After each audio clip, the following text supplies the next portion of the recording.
Если вы так же, как я, не считаете всех детей поголовно цветами жизни, то, возможно, книга «Сомия. Единственный ребенок» для вас. Как известно, дети прекрасно впитывают информацию до достижения осознанного возраста, а также в кого они вырастут, зачастую зависит от самих взрослых. Так здесь рассматриваются причины и последствия проблемы чудовищного воспитания детей. В этой книге проводится довольно интересная параллель между Хайон и Любендо, так как у них есть одна общая черта – жестокая мать. Боже, как запомню все эти корейские имена. Ура! Таким образом, Хайон представляет собой зародыш чудовища, а Либендо – то, во что она может превратиться.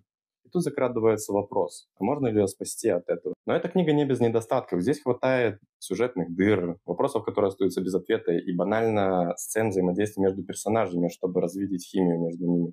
Также эта книга позиционируется как триллер, хотя я бы таковой ее не назвал. Эта книга прекрасно подойдет для тех, кто любит размеренное, спокойное чтиво на вечер, так как здесь нет какой-то высокой динамики или сильно будоражащих эмоциональных сцен.